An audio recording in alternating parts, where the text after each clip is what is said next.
भारत के निर्माता निर्देशक संजय लीला भंसाली ने जिस मूवी को अपना ड्रीम प्रोजेक्ट बनाया था वो फिल्म हीरा मंडी बनकर तैयार है। इसकी रिलीज डेट 1 मई को है। हालांकि जब संजय लीला भंसाली ने इस फिल्म को बनाने का शुरू किया था तो इस पर विवाद छिड़ गया था। हीरा मंडी दरअसल अब पाकिस्तान में है। ये लाहौर का वो जगह है जिसे रेड लाइट एरिया के नाम से जानते हैं। इसे शाही मोहल्ला भी कहा जाता है। जब भंसाली ने ये फिल्म बनाना शुरू किया था तो भारत में भी कई लोगों ने इसका विरोध किया था और पाकिस्तान के फिल्म जगत के लोग भी काफी ज्यादा नाराज हो गए थे। उनका कहना था कि पाकिस्तान की ये जगह पर भंसाली कैसे फिल्म बना सकते हैं। जैसे हीरा मंडी की अपना एक लंबा इतिहास रहा है, यहाँ की तवायफे अपने फन के लिए बहुत शोहरत पाती रही है। वैसे अब यहाँ भी सब कुछ बदल चुका है। इस जगह को वैश्यावृत्ति करने वाली जगह के तौर पे ज्यादा जाना जाता है। हीरा मंडी को अगर शाब्दिक अर्थों में देखा जाए तो इसका मतलब होगा हीरो की बाजार यानी कि डायमंड मार्केट, लेकिन इसका हीरो के किसी बाजार या बिक्री से कोई लेना देना नहीं है। हालांकि कुछ लोगों को ये भी लगता है कि शायद खूबसूरत लड़कियों को हीरे से तुलना की जाती है। इसे शाही मोहल्ला भी कहा जाता है। ये लाहौर का बहुत प्रसिद्ध और ऐतिहासिक इलाका है। इसका नाम सिख राजा रंजीत सिंह के मंत्री हीरा सिंह के नाम पर रखा गया है, जिसने यहाँ पर अनाज की मंडी का निर्माण भी किया था। हीरा सिंह ने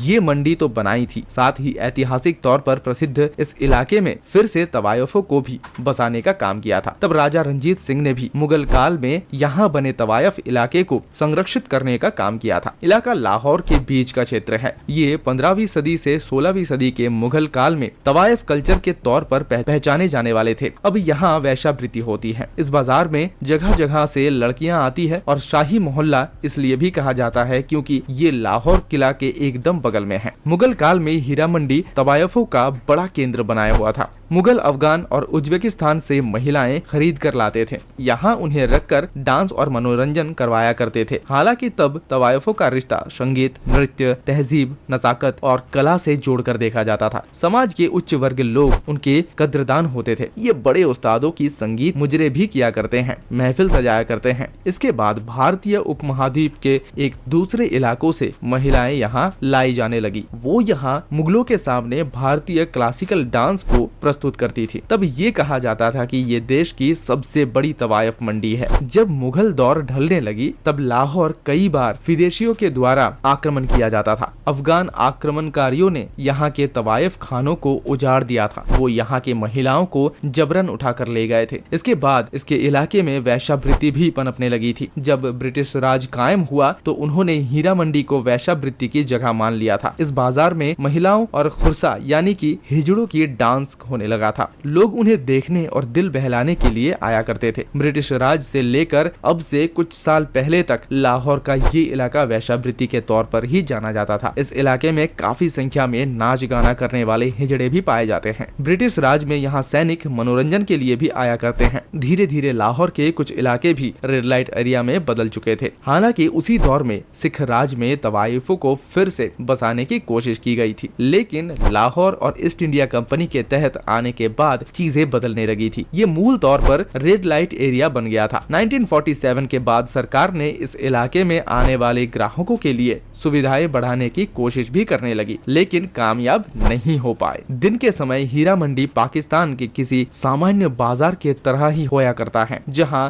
ग्राउंड फ्लोर पर दुकान है और तमाम सामान, बढ़िया खाना, संगीत उपकरण ये सब कुछ बेचा जाता है। शाम होते ही दुकानों के ऊपर मंजिलों पर बने चकलाघर आबाद होने लगते हैं। हीरा मंडी कहते ही इसका भाव वैश्यावृत्ति से होने लगता है। बॉलीवुड की फिल्म कलंक में भी हीरा मंडी का जिक्र किया गया था। अब ये देखने वाली बात होगी कि संजय लीला भंसाली की फिल्म हीरा मंडी में यहाँ पर कैसी कहानी दिखाई जाती है। तो दोस्तों, शायद आप भी इस मूवी के लिए बहुत ज्यादा एक्साइटेड है, वो आप कमेंट करके जरूर बताइए। और ऐसे वीडियो देखते रहने के लिए हमारे चैनल को सब्सक्राइब जरूर करें जिसका नाम इंडियन मिरर है। धन्यवाद।